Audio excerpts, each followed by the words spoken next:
Thank you for tuning in to Exeter TV. Exeter TV is the town's public and government access channels, available on Comcast Channels 6 and 22. Channel 6 is your channel. If you have an idea for a program, want to host your own talk show, or submit a film, we're here to get your content on television. On Channel 22, we bring you live and replay coverage of government meetings and other town updates. A third channel, Blue Hawk Media, is operated by SAU 16 and can be found on Channel 8, with all your school sports, events, and meetings. You can watch Exeter TV online at exeternh.tv. Apple TV, and on Roku. Find us on social media for extra content. Subscribe to our YouTube channel and hit the bell to get notified about live streams and new content. Tune in to our platforms every other Friday to watch the Exeter Bi-Weekly Report with recaps of recent events, updates from town departments, and messages from nonprofits in your area. If you head to our website, exeternh.tv, we invite you to sign up to our newsletter to receive monthly updates about new content, upcoming meetings, and more. We'd like to thank you for taking the time to watch Exeter TV and hope that you tune in to our other content as well.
Good evening. Welcome to the September 27th, 2023 meeting of the Town Budget Recommendations Committee. Works. We be meeting multiple times over the next several months, discussing various aspects of the budget, but tonight we'll be basically presenting the budget that was offered to the Select Board on Monday, and listening to the town manager discuss the various components that will make up the FY24 preliminary budget. I'd like to begin with member introductions. My name is Bob Kelly. I'm the chair of the committee, and I'm also on the Water and Sewer and the General Public Works Subcommittee. Christopher Zigmont, 22 Crestview Drive, and I will be joining Anna on the General Government Committee this year. I'm Russell Dean. I'm the town manager, and I live at 8 Riverbend Circle in Exeter, so I am a resident as well. Timothy Gwynn. I live at 18 Highland Street, Unit F. I'm on the Police and Fire Subcommittee. Andrew Elliott. I'm on the Department of Public Works General Subcommittee and Washington Street. Hi, I'm Anthony Swan. I live on Marlborough Street, and usually I serve on the Water and Sewer Subcommittee. Darden Reeves, live on Grove Street, and I believe I'm on the Water and Sewer as well. Judy Rowan, 33 Prentice Way, and I chair the Police and Fire Subcommittee. Anna Grazier, I live on Warren Ave, and I'm on the General Government Subcommittee. Thank you. And also off mic, we have Select Board Representatives Nancy Belanger and the Chair of the Select Board, Nico Papakassidis. Thank you for joining us. Before we get into the meat of the meeting, a longtime member of the Budget Committee, who some of you may remember, Bob Wentworth, passed away quite recently. He was on the Budget Committee for 3 years and served on the Police and Fire Subcommittee, and was very instrumental in bringing up a lot of issues back in the day that weren't necessarily discussed as part of previous budget discussions. He was a real good, insightful member of the committee. And so I'd like to just offer in Bob's memory a couple of seconds of silence to honor his service to the town and to the Budget Committee.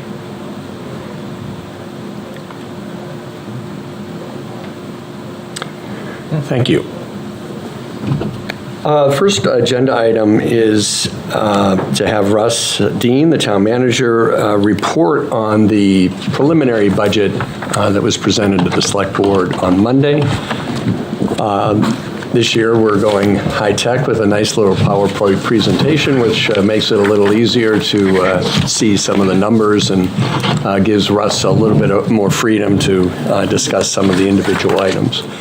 What I would like to ask is two things. One, if we could hold all questions to the end, just for some continuity. And then second, tonight we're not going to be actually discussing the budget. We'll be doing that at the subcommittee level first, and then at the individual department meetings and discussions later in the fall.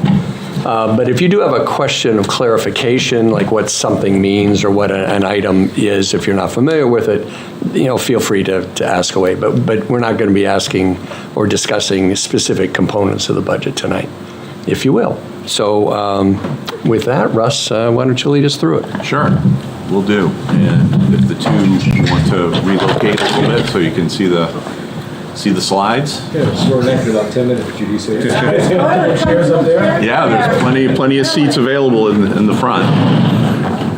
So this is the FY24 preliminary budget, and as Bob mentioned, it was presented to the Select Board for the first time on Monday evening. And I will say to you right out of the gate that the board actually modified the budget request on Monday night by $80,000. So it'll be $80,000 more than what you see, but we didn't change the slides for tonight. So we'll bake that into the budget request for the Public Works general budget for the subcommittee when they consider the budget. So an overview of the budget. The general fund preliminary budget is $23,019,693, again, plus that $80,000 that we talked about. The general fund budget is a 7.94% increase over FY23, so that's $1.69 million. The town operating budget funds all town departments, and the current town tax rate is $5.96 per thousand, and that includes veterans credits and overlay for abatements, so that's baked into that tax rate. The new rate will be set in November of 2023, so that's coming up soon, and that will be based upon the March of 2023 budget that was just voted back. The town operations tax rate represents approximately 23.3% of the total tax rate of the town. So that's an important statistic. We fund all of our departments, again, at less than 25% of the total bill. So the lion's share of the bill is taken up by the local school district and the co-op budget as well. And also the county has a very small component. The water sewer funds have their own budget. They're voted on separate articles at town meeting. The water sewer rates are set by the board with a recommendation from the Water Sewer Advisory Committee. So right now that process has been underway for a little while. We expect to have a recommendation on October 16th for new water sewer rates that will go into effect in January of 2024. Last point on this slide is FY24 will see a significant rise in property values, and we'll talk a little bit more about that. Right now, the town is at 60% assessment ratio, so we need to raise values, and because of the formula and the way it works, we need to raise values approximately 60% to get to 100%. So next year, you're going to see quite an increase in property values, and if you followed real estate at all in the town, you know that things have become extremely desirable in Exeter and people are paying top dollar for real estate. So depending upon your opinion about that, people are certainly gaining equity in their homes and it's being reflected in the sales that we're seeing out there. So next year we will see a significant rise in values. A little bit more about the budget. The FY24 budget is focused on recruitment and retention.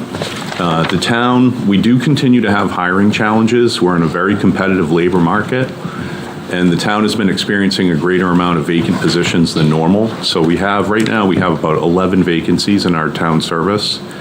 And if you've driven around different towns, you see that, like for instance in Stratham, they have a trailer that's out at the Stratham Circle saying they're advertising for, they're hiring. And Brentwood has a smaller sign in Brentwood talking about it as well.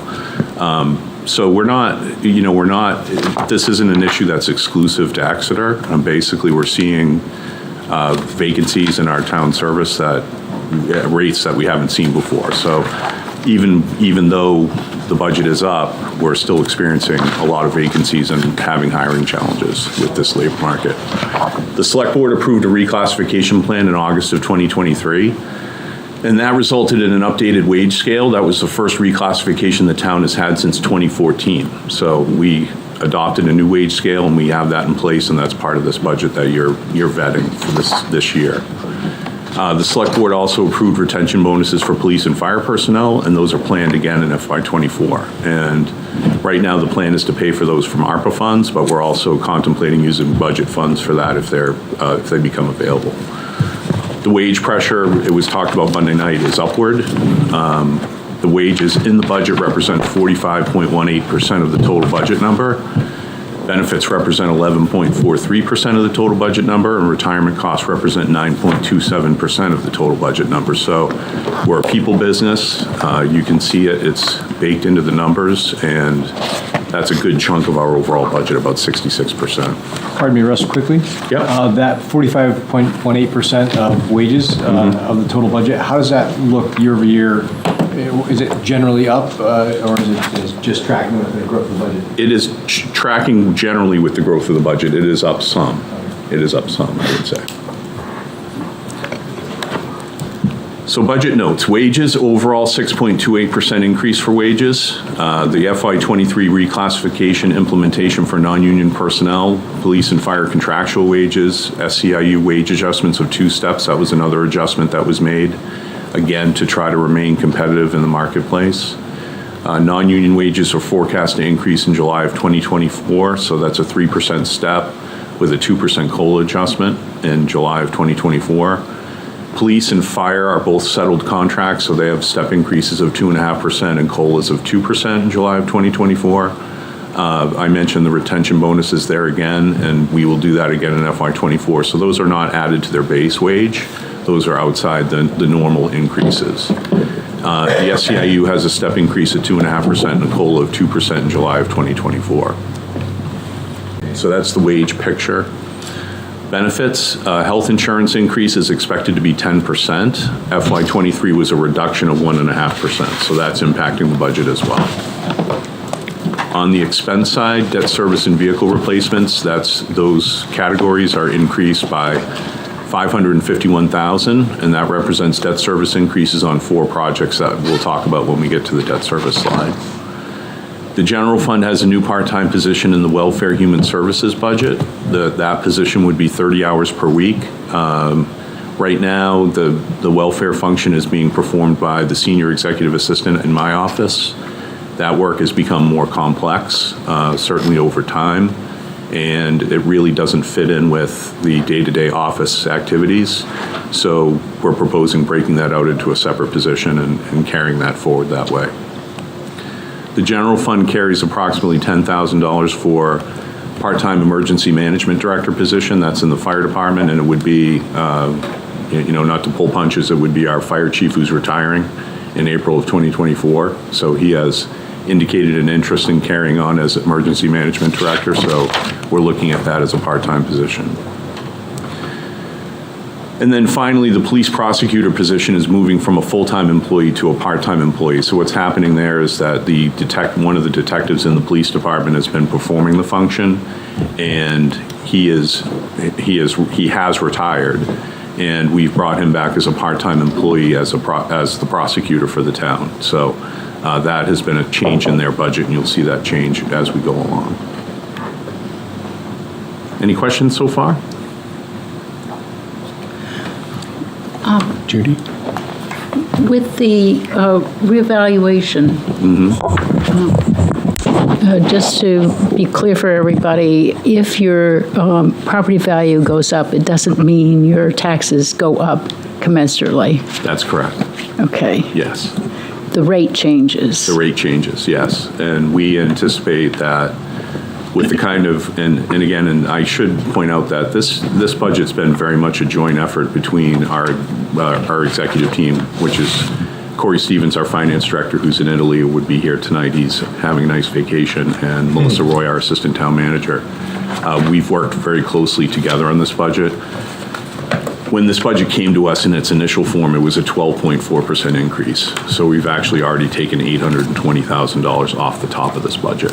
So I just wanted to make the committee aware that that's already happened.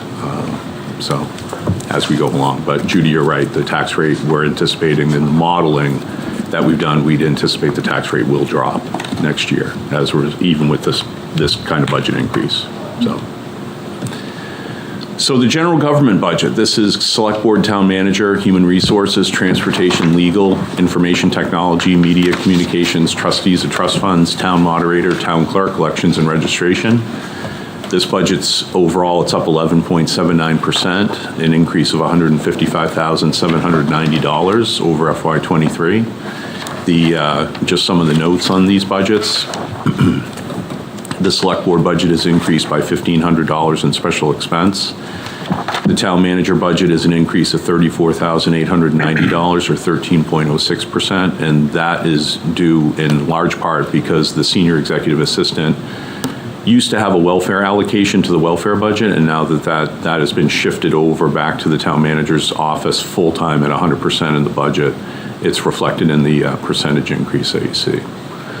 Human resources is an increase of $18,719 or 10%. Again, that's mainly wage reclassifications and benefits costs. The transportation budget is $1. That's a placeholder budget, so there's no increase there.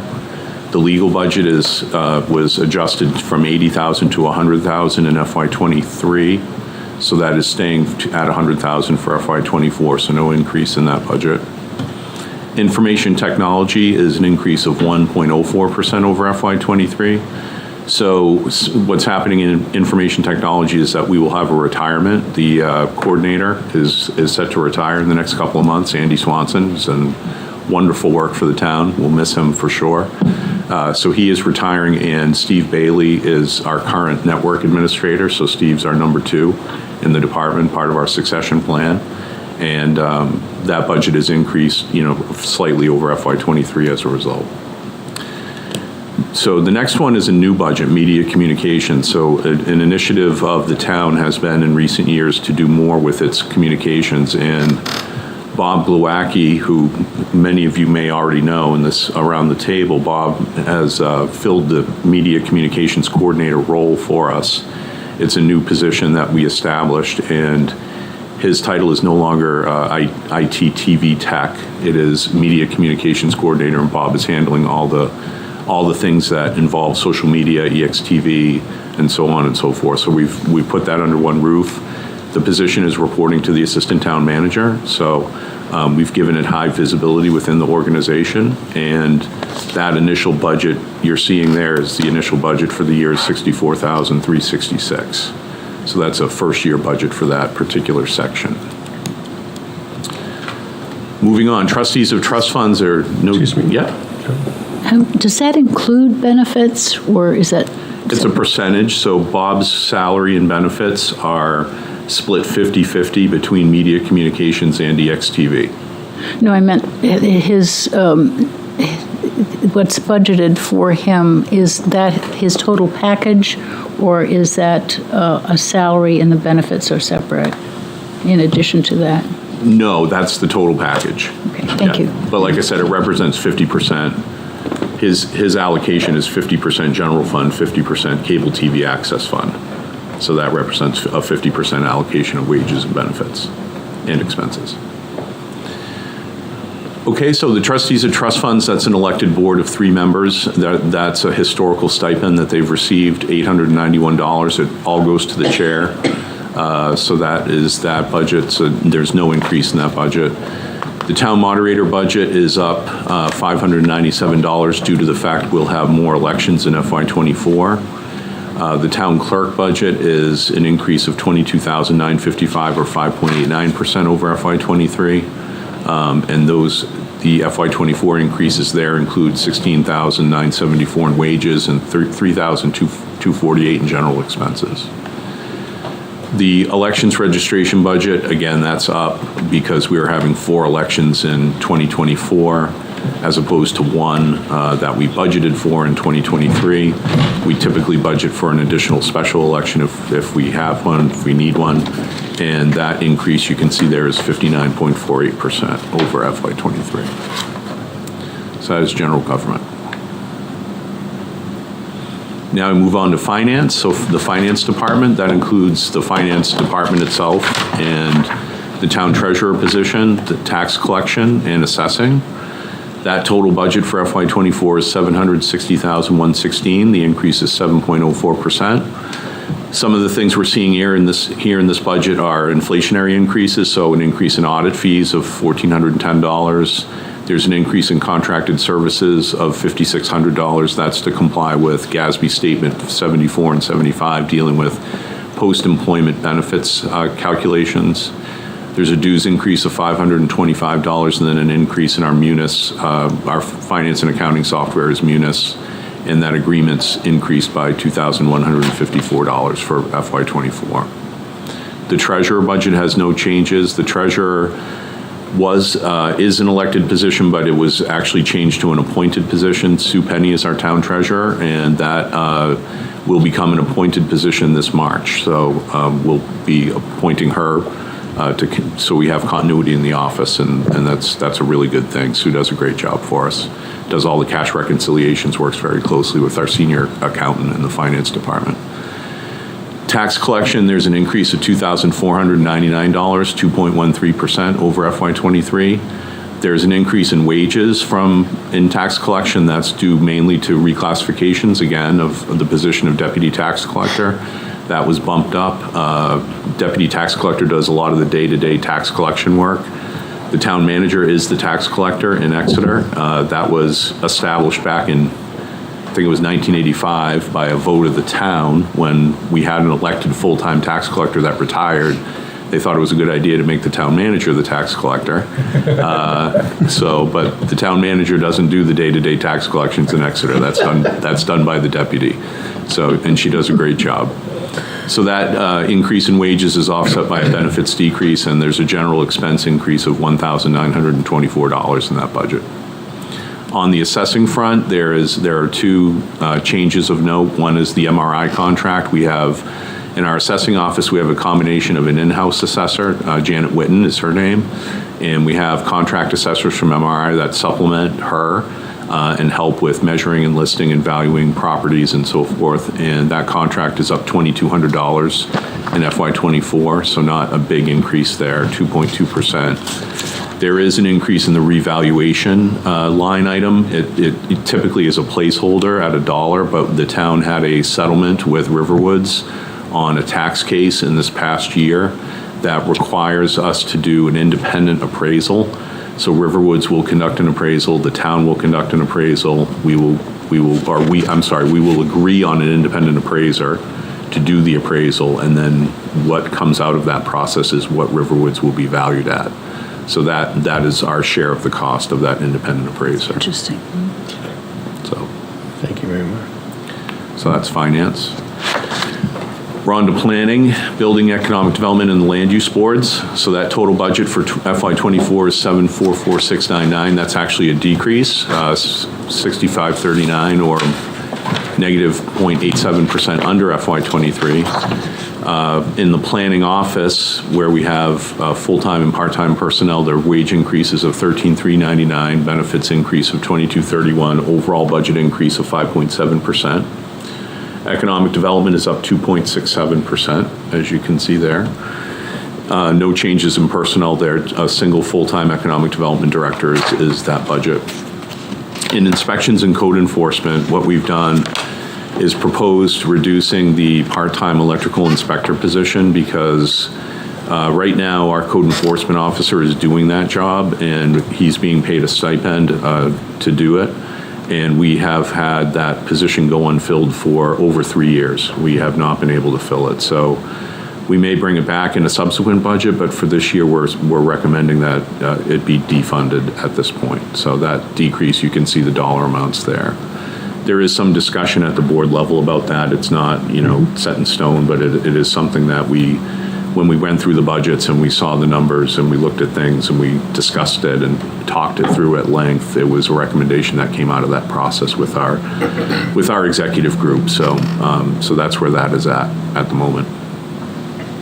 The land use board budgets are small budgets. You can see that there. And the ZBA budget's an increase of $50. The HDC is a decrease of $902.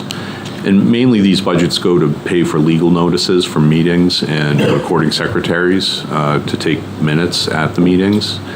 The Conservation Commission has a little bit more of a robust budget, but that is also decreased by $534. Then the Heritage Commission is an increase of $216, and that's in anticipation of more wages needed for recording secretaries. The recording secretaries were actually part of our reclassification plan. We were woefully underfunding them at, I think they were $14 per hour.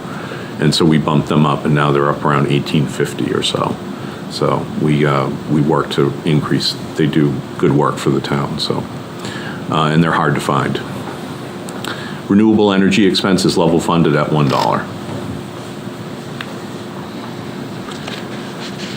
We're on to police. The police budget is $3,872,453, so the increase there is 4.38%. I will tell you that these department budgets, the health insurance, what we do is when we get our final health insurance figure, we'll allocate it to each of the department budgets. So you're going to see an increase in the percentage when the health insurance 10% increase is added. Total personnel in the police department, 29 full-time, 2 part-time. That budget is broken out into 4 divisions: administration, staff patrol, and animal control. The FY24 budget changes for police include wage increases of $54,885, There's an increase in shift differential, that's a contractual item, $5,200. Personal leave replacement increase, and an overtime increase of $80,522. We got some good news from the chief today that police has become fully staffed. So they're excited about that. That has been something that has been an issue for the past couple of years. Exeter tends to lose, when we lose officers, we tend to lose them to the state police because of a better schedule, for one, but it's a different kind of work that the state police do compared to the local police. But the other thing that the department has been grappling with is we lost, as an example, we lost an officer to a smaller town next door to us or nearby, and that town actually paid out the officers gave them a sign-on bonus in excess of $10,000 and bought out the contract that we had with the officer here. And so it's just an example that I wanted to highlight as far as what's going on within the organization. And I made the point Monday night, we actually, usually towns share wage data amongst each other, and we had a request from a town to give them our wage data that we just created from the MRI classification study, and we turned them down. We told them no. We didn't want them to have our wage data because there's usually an unwritten rule that towns are not supposed to poach from one another, but at least very often, only very infrequently, but those gloves have kind of come off in the last 2 years, and people are doing things a lot differently than they were, so. I mean, didn't we have to pay for that wage study anyway? We did. Right. Yeah, we sure did, yeah. They want to pay us for the wage study. But typically towns, there's almost like a reciprocity with towns. If one town does a wage study, they usually offer up their data, and if we do one, we offer up our data, so we all have the data. Yeah. But that has changed a little bit, so that's where that's at. Before you go too much further, just to clarify on the health insurance, did you say right now it's zero in the budget and then whatever we get? Or, because a lot of times you put in a placeholder of 10%. We do. We have a 10% reserve, so that is baked into the number. But we won't know the increase. actual number for a few more weeks. We've been verbally told 10%. Okay. The public hearing on rates is tomorrow, and I think the number is very firm at 10%. Okay. I think we can expect 10. So the I'm not budget expecting shouldn't to change that much? Yeah, it should not. Great. Good. So, Russ, I got one more question. sure. Just, if we're fully staffed now, why are we asking for an overtime increase of $80,000? I know we don't usually ask these kind of questions now, but it's usually you use overtime if you've got people that if you're not fully staffed and you need to supplement. But Yeah, well, it's really due to shift replacement. So it's a situation where if an officer's out sick or they're on vacation, then we hire back another officer. So they're expecting that is going to happen more frequently in this budget than it has in prior budgets. Also, we need to replace if we have workers' comp injury, a long-term injury, something like that. So those are happening a little bit more frequently within the department, so that's part of the increase that you're seeing. So we'll call that a clarification. The prosecutor budget increase of $45,022 is due to the new contract prosecutor services. We talked about that. The formerly detective position and full-time wages are now assigned to police part-time wages. The general expenses are decreased by $23,304, and that's mainly due to a reduction in the contracted services budget of $35,000 that's where the prosecutor was budgeted for, and that's been moved over to part-time wages. And then the Comfort Dog, our Comfort Dog Maple, her budget is reduced by $6,000 because she has been paid for in full. So that budget is down. And paid for not by taxpayers, correct? What's that? Paid for not by taxpayers, correct? They fundraised for Maple. Correct. Yes. Right. Yeah. So it was in the budget, but it's being offset by the fundraising. revenue. So I would approve some cookies instead of gas. So fire emergency management budget, that is 4.29 million. That's an increase of 199,813, 4.88% over FY23. This budget funds 33 full-time equivalent positions. The town runs shifts of 7 firefighters per shift at full strength. That's 28 positions total. We have 4 shifts. The ranks include captains and lieutenants. So we made a change in the rank structure 2 years ago, and we introduced captains into the mix. So now we have captains and lieutenants above the paramedics and the AEMT firefighters.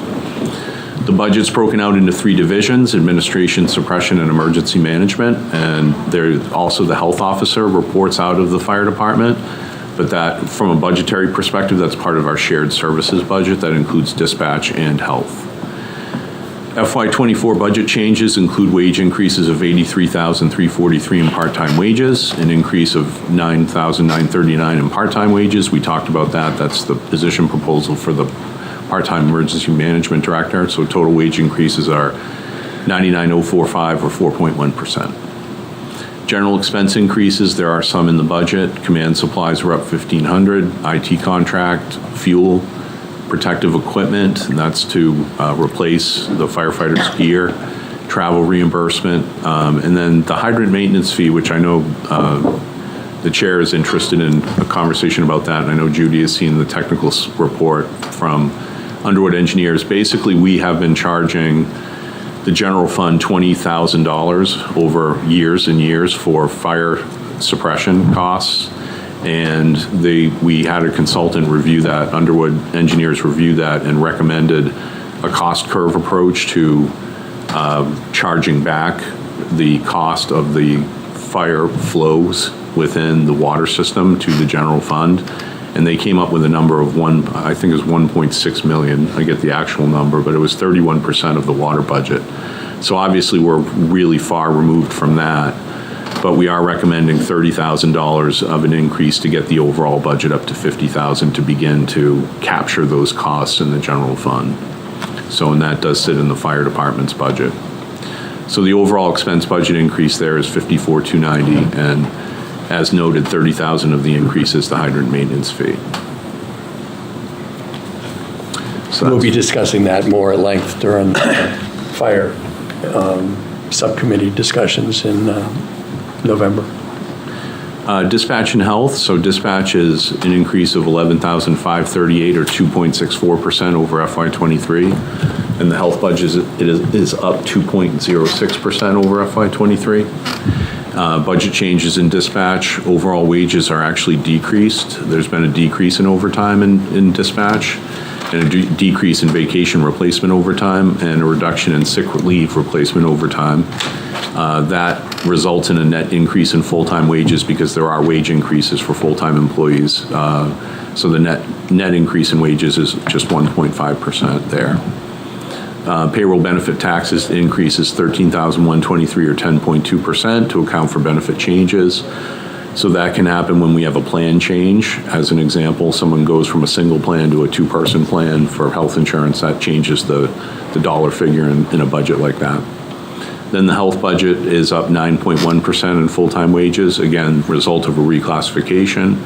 And the payroll taxes benefits increases $1,116 or 2.6% over FY23. And then we did save some money in the mosquito control contract, $5,000, so we're able to decrease the expense budget by $4,000 net due to that favorable contract with mosquito control. So it was a good negotiation by the fire department on that front. Mosquitoes?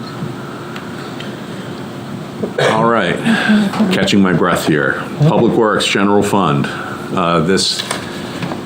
These divisions: administration, engineering, highway, snow removal, solid waste, and streetlights and stormwater.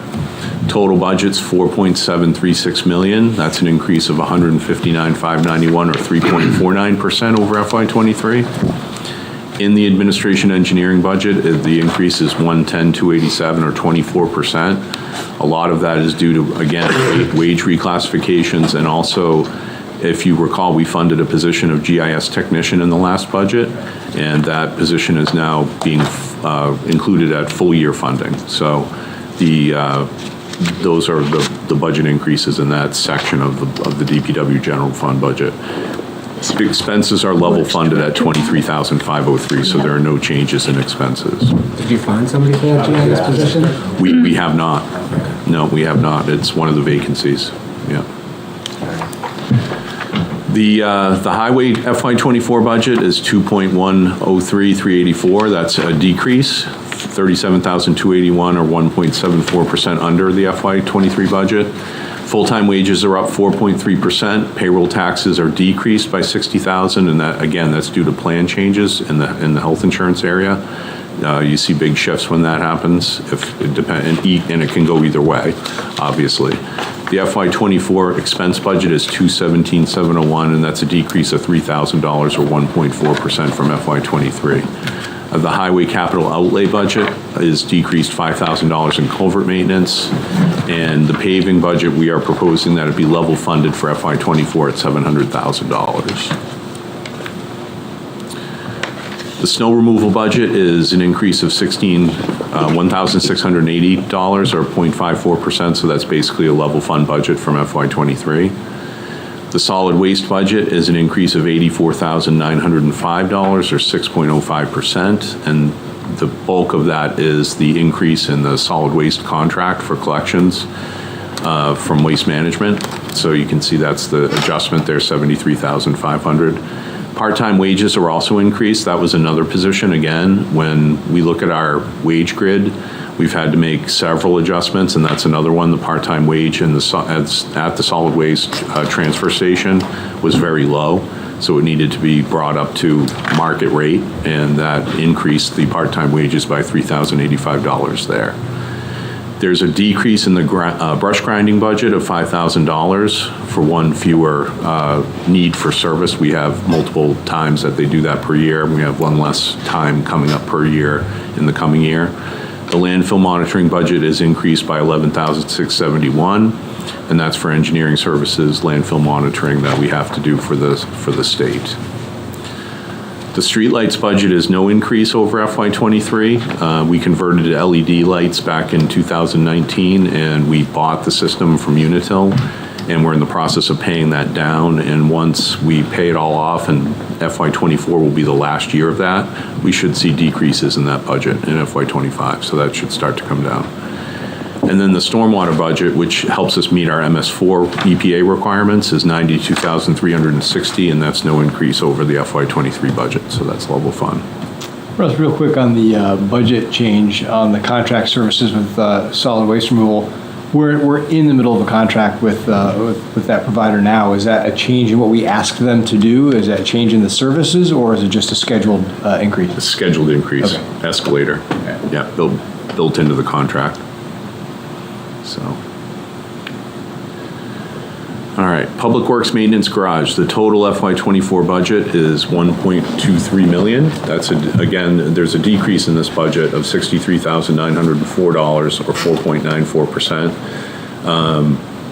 In the general maintenance budget is where you're seeing that, because what we've looked at is we've got an HVAC plumber position that we've had for a number of years that has gone unfilled for a number of years, the last 3 at least, and so we're recommending that we would substitute utilizing contract services for that position, because we haven't been able to find anyone to fill the position.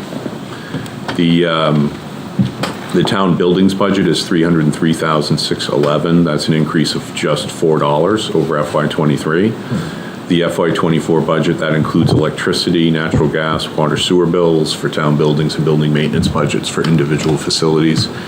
We are locked into an electricity contract through 2025 at a very favorable rate, 7.75 cents per kilowatt hour. So that is good news for us. Natural gas is fairly stable. It's gone up certainly in the last year, but it's not breaking our budget yet in that area. So we're able to keep that budget fairly well maintained at this point. And then the maintenance budget for projects is level funded at $100,000. These are various projects done by the department over the year in the different facilities, basic maintenance projects to keep the facilities up and running, and that we allocate $100,000 a year to that. We have a new study that actually is being probably talked about downstairs tonight in the facilities committee meeting, the Bureau Veritas report. We provided binders to the select board, and the Bureau Veritas came in and did a facilities condition assessment. For those who are on the committee, you remember that warrant article. That is done, and now we have reports and expected levels of investment in our town facilities all documented for discussion. So right now, we're still holding at the $100,000, but you're probably going to see that budget increase in subsequent years based upon all the recommendations that they've been putting forward in the report. Okay, so we're on to welfare and human services. The total FY24 budget for welfare human services is $249,199, an increase of $65,612 or 35.74%. So as we talked about earlier, the FY24 welfare budget proposes modifying the structure by adding a part-time welfare administrator position. Total financial impact for 9 months is $39,651, and the net wage increase is $28,364 because the delta, it was the senior executive assistant allocation to welfare from the town manager budget, so that's gone back to the town manager budget. So that is the net wage increase as a result of the new position. Direct relief expenses, those are also increased, $34,650 due to increased demand. And we're seeing that in the direct rent assistance area. We've definitely seen an uptick in that particular category. So we're budgeting more in that category. $3,500 more in heat assistance. We do rely on Rockingham Community Action as much as we can, but we do have to fund some heat assistance at the local level, and then $2,900 in just in miscellaneous expenses that come with, they could be food expenses or other expenses that aren't accounted for in the other lines. And then the Human Service Agency funding is increased by $6,495 or 6.6%, and we have a Human Services Funding Committee that reviews all the applications by the Human Service agencies, and then they make recommendations back to the full Budget Recommendations Committee, and so this 6.6% subject to their review and recommendation back to you. Parks and Rec is $682,230, increase of $67,724 or 11.02% over FY23. As we've been talking about the theme reclassifications again in the rec budget, there's an increase of $40,275 or 10.29%. The wage increases of $27,399 are primarily due to reclassifications, and then payroll taxes benefits increase $12,876. Expenses are level funded at $7,450. Then the parks budget is $250,563, an increase of $27,449, 12.3% over FY23. There are wage increases there. There are payroll taxes and benefits adjustments. Again, there's a health plan change there. Expenses are increased by $11,340 to support a greater level of maintenance. So again, we've got 56 acres of parks properties that are maintained by the department with 2 full-time people. That's not a lot of support, if you will. So they do a lot of contracted services, and they're looking to expand that line item to do more efficient work out in the town on the parks. Other culture and rec, that is a small budget, but an important one, $34,500, and it's been increased by $500 or 1.47% over FY23. So you can see the different categories there. The one element that we've upped by $500 is the veterans activities. That helps with our offset the cost of our Memorial Day parade and flags for veterans' graves in the local cemetery. So we've increased that by $500. Everything else you see there is level funded from FY23.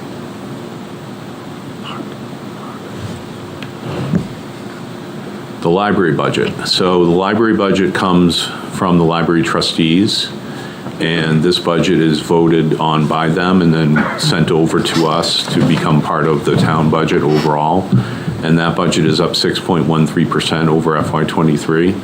There's an increase of $71,832. That's primarily due to an increase in part-time wages. They have expanded their footprint with the new building and converted a couple of part-time positions to full-time positions over in the library. So that has happened, and that is the percent increase that they're putting forward for FY24.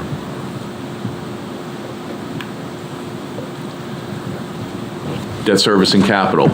Total FY24 budget, $2,324,260. So the increase is $551,914 or 31.14% over FY23. The debt service budget itself is $2,069,272. So that increase is $571,684. And you can see these are the projects that are making up that increase. They're West Side Drive Design Engineering Project, West Side Drive Construction, the solar array at Cross Road for first year payment of $477,451 on debt, and the Pine Street, Front Street, Linden Street roundabout, $109,748. So that's where the numbers come from. The difference in debt service budget year over year is sometimes, and this has happened in this budget, we retire an old issue. I think String Bridge is coming off the books in FY24, and we have some interest decreases as the debt matures. So you'll see that in the line items. And then the vehicle lease budget is decreased by $19,771. And again, that's because as leases mature, we pay less interest on outstanding leases as they mature. Benefits and taxes. This is where Bob mentioned the health insurance reserve. This is where you'd see it. The budget is $767,021, an increase of $264,055 or 52.5% over FY23. So this budget includes our health buyout program for our employees. If they opt out of the town's insurance program, we pay them 30% of the town's savings. So the town gets 70% back in that mode. So it's a good program for us to run because we do benefit financially from it. The dental reserve is $3,986. The life insurance reserve is $243, and health insurance is the big reserve, $250,194. So like we talked about, that represents a 10% budget increase in health insurance, and we'll reallocate that number throughout the rest of the department budgets within the next week. This budget also includes our unemployment budget, $22,436, workers' compensation, property liability insurance, and that's all done through Primex. And those numbers that you see there are all subject to their final review and approval. We are capped at 6%, so we are part of their rate assurance program, so we should not see any increases greater than 6%. What we've built into the budget is a 5% increase at this point for those programs. Okay, so that is the budget. And we're on to general fund bond articles now. So there are two that we're proposing. One is the new police station with the fire substation, and that's in the CIP. Obviously, this is a largely visible project. The planning board, when they went through their CIP, unanimously endorsed this project to go forward for another round with the voters. It did not pass last March, but it only lost by 45 votes. It was a very close vote, 57% in favor. It needs 60. Our view of it internally is that we think it's a strong project. It's certainly needed, and something that we would like to put forward again and have another vote by the voters on it. And then the other bond article for the general fund would be the School Street area reconstruction project, and that's a full-blown water, sewer, roads, sidewalks reconstruction. It's eligible for 35% principal forgiveness for the sewer portion of the project. So we just got a revised number today as far as the share of the sewer cost for that, and it would be $914,000 that the town would get back in principal forgiveness if we did that project now. So that's why one of the reasons it's being put forward as potential for funding for FY24. Could you repeat that? The savings? $914,000. Thank you. Mm-hmm.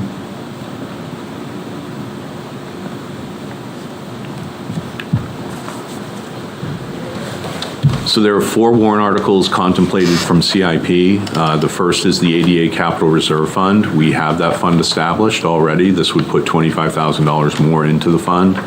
The CIP request is 50, but because of general budget considerations, we pared back some of the numbers that came from the initial requests. So we do have some money in the fund right now. We have some seed money in the fund, so this would add another $25,000 to that.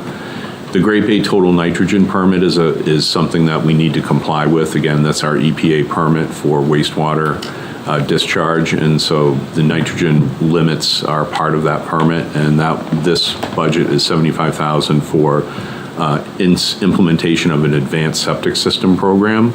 So that was actually requested at $105,000 in the CIP, and we pared that back to $75,000 just to get the program up and running and working. Then the Parks Improvement Fund, we're recommending $50,000. In past years, it's been $100,000. We pared that back to $50,000, again, based on budget considerations and the total numbers for this year. And then Water Street Planning Grant, that's a large-scale reconstruction project on Water Street from Main Street to Norris Brook, and that is $100,000, and that's been approved already by the State Revolving Fund for 100% principal forgiveness.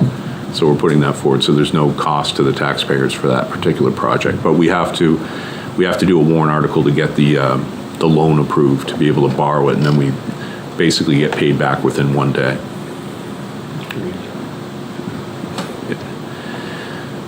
So warrant articles from fund balance. So every year we put together some warrant articles that we pay from our budget surplus, our basic fund balance that we have, our general fund balance.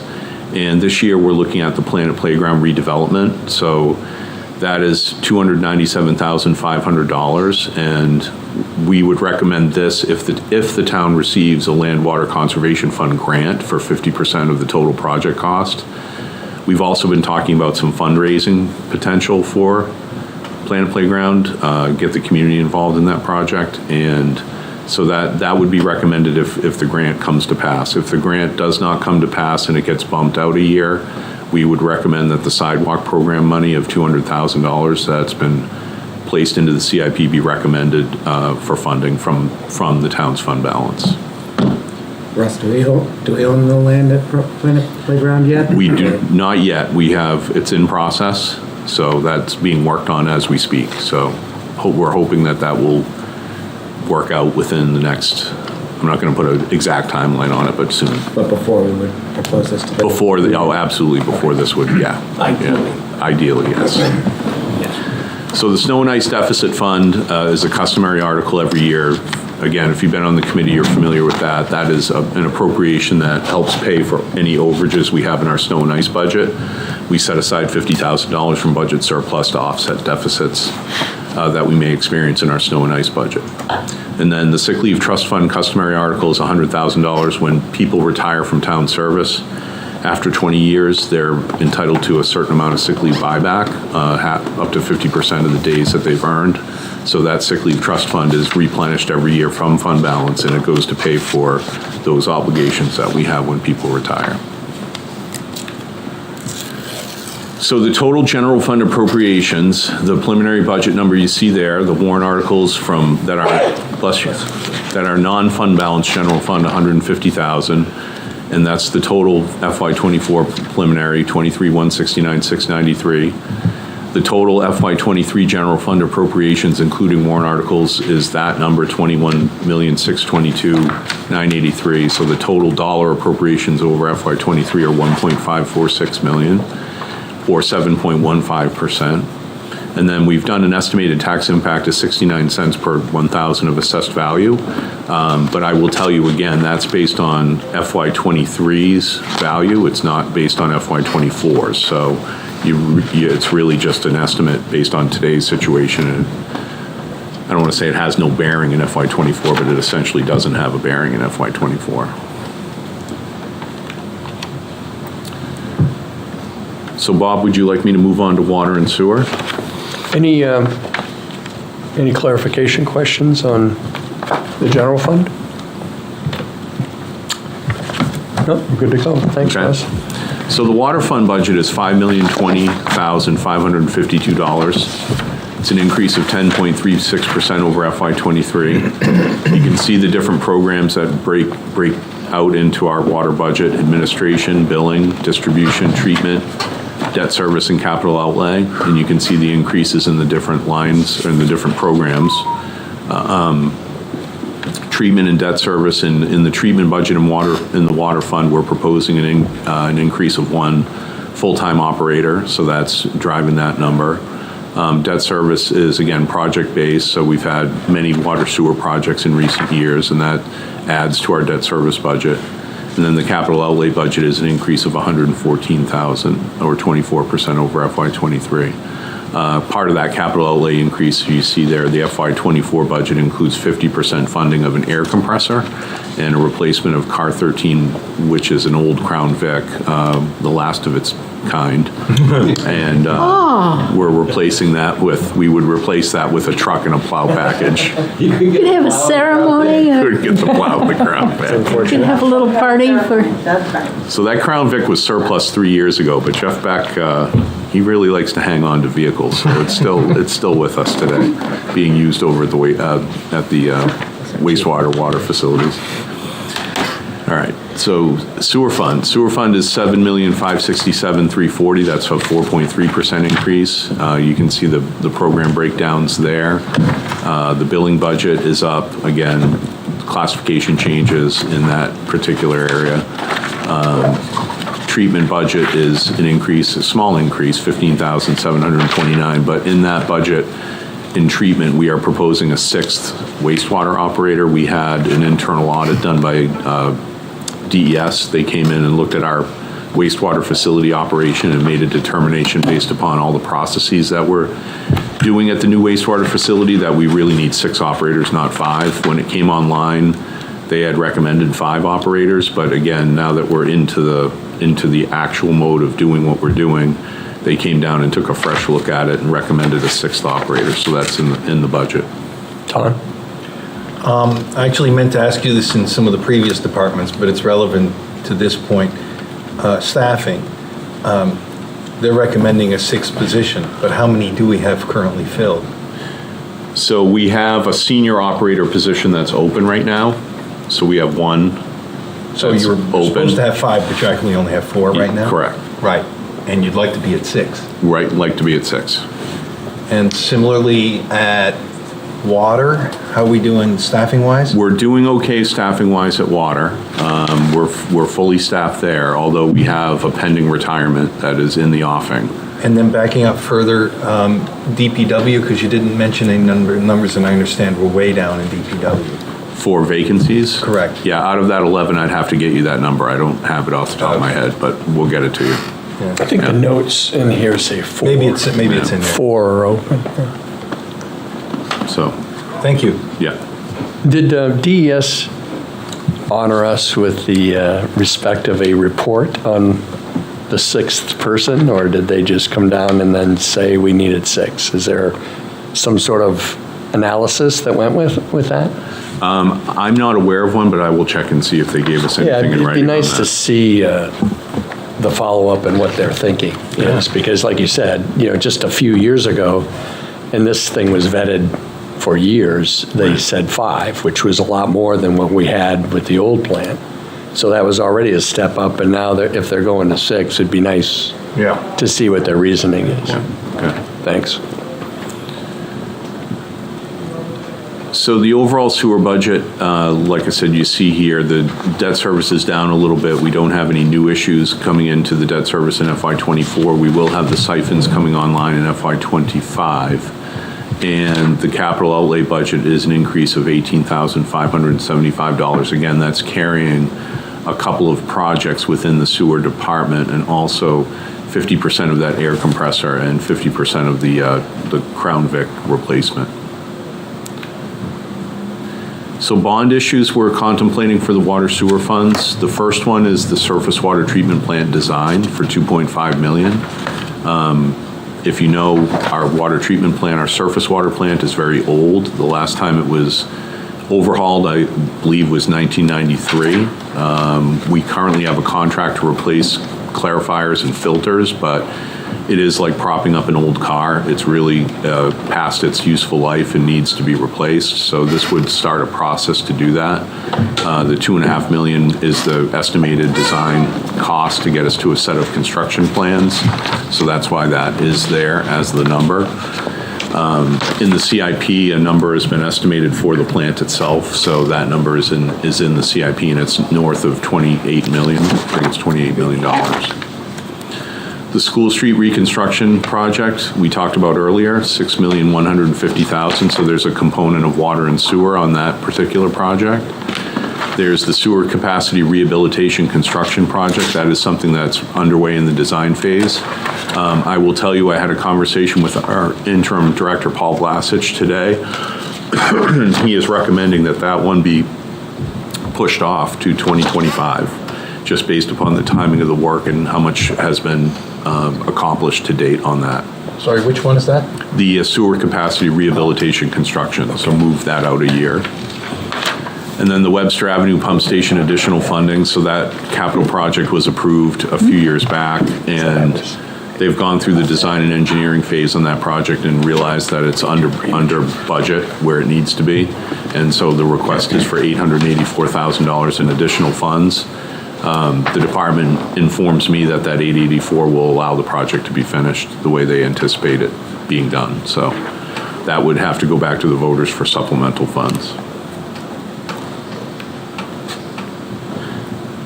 Then we have 4 revolving funds: the cable access TV fund, the EMS fund, the recreation revolving fund, and we actually have a smaller revolving fund, a town hall revolving fund.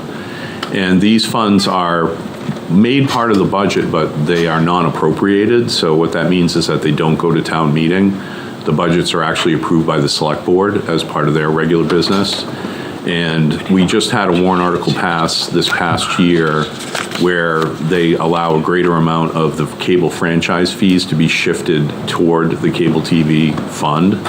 So $212,000 is proposed for funding the EXTV operation for this coming year. And that includes making one of the part-time positions in the EXTV end of things full-time. So we're looking to propose that. Then the EMS fund is actually up in projected revenues. The EMS fund was bringing in about $560,000 in revenue for a few years, but we changed the fee structure, and now that's bringing in far more in revenue than it has in prior years. So that's a healthy fund. The the EMS fund also goes to pay for overtime for ambulance runs and third-party billing fees, as well as other things that support the EMS operation. And also that fund gives back to the general fund 95% of its fund balance. So whatever surplus comes out of the EMS fund, 95% of it is typically rolled back to the general fund to help offset. What it does is it offsets firefighter salaries that also perform EMS duties, which is everybody. So that's how we use that fund. And then the recreation revolving fund is projected at $624,613 in revenues. So again, those revenues are offset by expenses like camp, the pool, and trips and programs. So, and as I noted, all revolving funds are non-appropriated. So that's everything.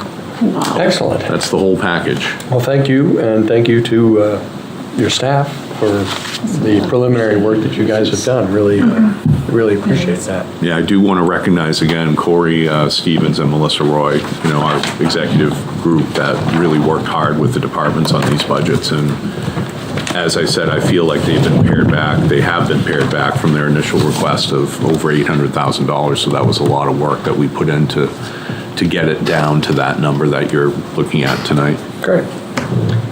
So this committee's called the Budget Recommendations Committee, and we recommend to our town select board, and with us this evening is Nico Papakonstantis, the chair of the select board. And Nico, if you could spend a couple of minutes maybe just providing your perspectives and directives as to what you and the board would see as what you would like this committee to do over the next couple of months. Sure. Thank you.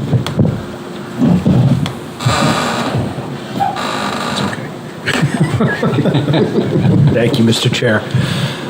When we met in July, first of all, I want to thank all of you for volunteering. This is a committee that's near and dear to my heart. I served on this committee for 3 years and chaired it for 2 before running for select board. And I think all of the select board members have been on the Budget Recommendations Committee at one point. So the work that you do is not only vital and important, but very much respected by the Select Board. And we look forward to the work that you're going to do. We look forward to the recommendations that you're going to make, and we're going to take them very, very seriously, because we know what it takes over the next 2 months, and you're going to be working very hard. So thank you. I just want to reiterate what Mr. Dean said earlier, and I think I mentioned this in July. When you look at what Mr. Dean put forward tonight, the Select Board in the last year took very seriously the reclassification of wages. And this hasn't been done since 2014. And when we looked at where our staff was in terms of wages, we were way behind, number one. Number two, things have changed in the last 3 or 4 years, and the labor market is very, very tight. It's not exclusive to Exeter. It's not exclusive to New Hampshire. We have 2 bordering states that are also in play in terms of, having labor shortages and recruiting talent. So when we put forward the wage reclassification, rather, it was to retain the very talented and long-term resources that we have, our assets and our employees. It was something that was overdue, and it was also something done in terms of retaining the assets that we have. And just consider that the more we lose employees and the more we have to recruit, retrain, lose again, recruit and retrain, that costs significantly more than what we've done to increase the wages. So that 48, 49, almost 50% seems like a high number, and it is, but it's not when you look at what it could cost if we continue to lose people. The only other thing I'd like you to consider when you're going through your subcommittees, I think Chris and Andrew, you brought up the GIS position that you approved last year, and I remember all of the discussion and vetting. It started out as a part-time position, and you saw fit to recommend it as a full-time position, which the Select Board agreed. The position's not filled because of lack of trying. We've had other positions that we needed to fill. We've had other things come up in town this past year. There was a siphon issue that you may or may not have heard of. So there's just a lot going on. There's also another position, a part-time position that you approved last year, is the assistant HR position. We're still recruiting for that too. So when you look at that, it's not because we don't need it, and it's not because we haven't tried to fill it. We've had a lot of other revolving pieces, particularly with Public Works. We still don't have a Public Works director. We have our town engineer has filled in as the interim and done a fantastic job, a phenomenal job. But trying to recruit for that position has been tough. So when you go through your subcommittees and when you're looking at the line items and you see the open positions, that's just the biggest reason why is that talent pool just isn't there like it was several years ago. So. With that, I think you'll see Selectwoman Belanger and I at most, if not all, of your meetings, and I know Selectwoman Gilman and Selectman Chartrand and Selectwoman Cowan also pay attention to what you're doing and attend. So thank you. We'll sit back quietly and let you do your work. Thank you, Nico. And just as a follow-up to, Russ had mentioned a couple of times that he and his staff have already shaved over $800,000 from these, fairly dramatic numbers that we're looking at. One thing that didn't make the presentation, but it is in your book on page 21, there are 11 deferrals from the CIP that Russ and his staff were able to defer till later years or whenever, totaling over $1.4 million. Of CIP considerations that we will not be looking at. So that, as you all know, CIP, although it's a separate night and a separate analysis by us, in the end, if it's approved, we all pay for it, either through a bond article or through fund balance or something. So again, if you look at everything in total, it's the staff has already shaved about over $2 million from what we are going to consider. So really good effort by everybody so far, and that's what it takes as a team. Again, thank you, Nico, for your words. just to recap the process that we're going through, we have a few new members. I think I've sent out some paperwork on the various meeting dates, the next one of which is the all-day meeting on Friday, October 20th. That will start at 8:30 a.m. Anna's and Chris Zigmont in that subcommittee will be reviewing all of the general government small departments and divisions thereof. And again, the town provides us lunch. It will be an all-day meeting. We would highly, I know there are some people already who have previous obligations, but I know it's the middle of the day and it's tough, but whatever you can do to get here, that would be very helpful, because we do go through, about a dozen or so, or 15 different departments. So be helpful if you could try to make that. And there, the list of various meetings goes toward the end of October into middle of November. Again, if for some reason you haven't gotten those attachments, let me know. Meetings will start at 6:30, except for that all-day meeting here in the NOAC room. And hopefully everyone will come prepared. The CIP meeting is the last of the budget meetings. Will be held on Thursday, November 16th. What that is a sort of an analysis of all of the different requests. As I mentioned, Russ has already taken 11 of those requests off of our plate. We're trying to focus on the public safety complex and some other large public works issues. So that night, we're going to really roll up our sleeves and look at the needs versus wants of these various projects, in town. So that will be in the middle part of November, and would be our last meeting. In the meantime, the subcommittees meet with the various department heads. And again, if you haven't received the list of what subcommittee you're on, let me know. The chairs for the various subcommittees, Chris Suter, who's our vice chair, is the chair of the Parks and Rec subcommittee, and I think, Liz, you're on that committee with Chris. And then Judy Rowan is the chair of the Police and Fire, and Tim has agreed to serve with her on that committee, and that'll be a good committee, especially with the public safety analysis. Anna Grazer is the chair of the general government, and as I mentioned, Chris Sigmont will be assisting her. Andrew Elliott will be assisting me on the Public Works General Committee, and Ton, Darden, and myself will be working on the Water and Sewer Subcommittee. If that works for everybody. That was sort of what everyone requested, and I tried to make that work. And also Amanda Kelly, who couldn't be here this evening because she is sick, will also be on the DPW General Subcommittee with Andrew and myself. So again, the chairs will be setting up meetings generally during the day with the departments.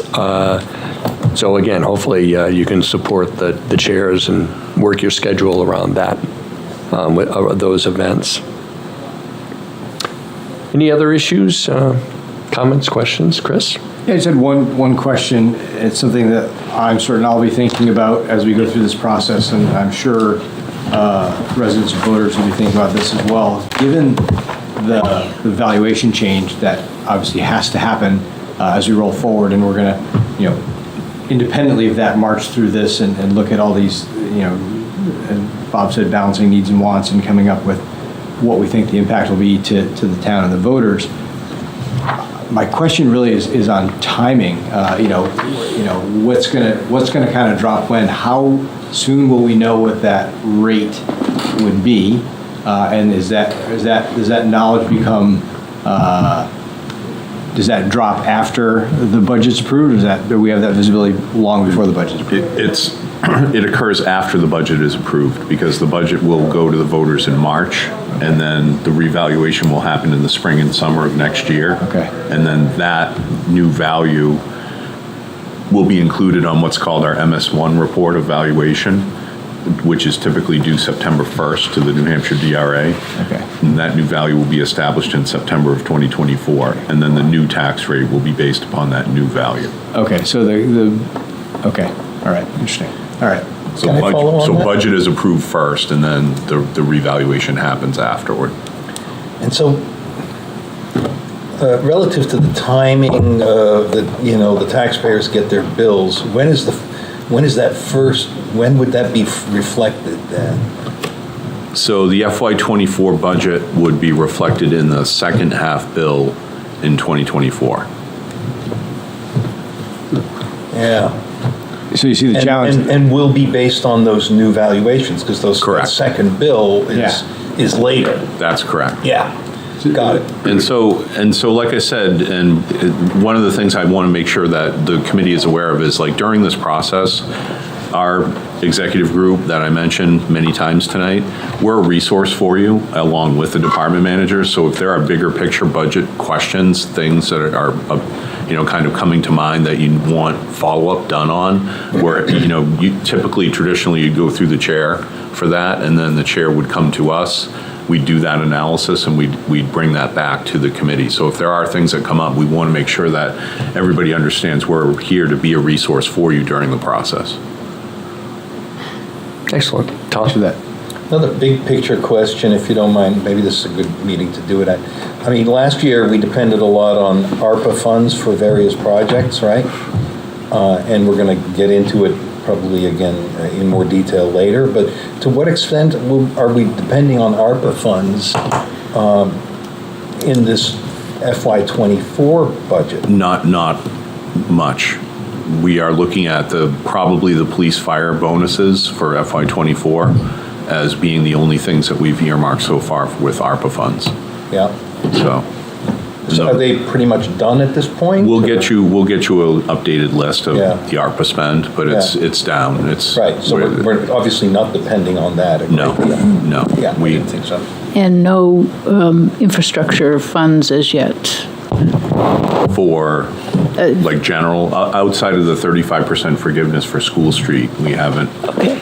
We do have, again, we have congressional direct spending that's coming to help us with the siphons project that's been approved. Okay. The police department just got a $112,000 grant for cruiser radio replacements. So there is money coming in. That's cool. But that's sort of above the budget. Did you have something else? Thank you. Anyone else? Okay, Andrew? One question, just a general question about the general fund with all the sort of vacancies we've had. Is the general fund balancing just keep ticking up, or are we finding ways to spend the money otherwise? The general fund balance? Yes, yeah.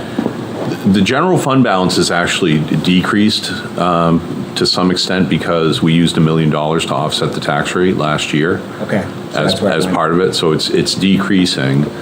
We also had the Riverwood settlement, and that took our fund balance down because there was a payout on that that had to be made. So our fund balance isn't as robust as it's been the last couple of years. Yeah, because that's with all the vacancies. I was wondering if we're, ticking up, and maybe we could use that to supplement some of these increases. But it's not that. That's something that I think it would be good for the group to hear when Corey gets back from the finance director on the fund balance. That'd be great. Yeah. Yep. Great. Well, again, our next meeting is then Friday, October 20th at 8:30 a.m. for the all-day general government meeting. And you'll be hearing from the subcommittee chairs to schedule meetings with the departments over the course of the next 3 or 4 weeks. So we'll entertain a motion to adjourn until October 20th. So moved. Second. All those in favor signify by saying aye. Aye. Opposed? We'll see you on the 20th. Thank you. You're tuning in to Exeter TV.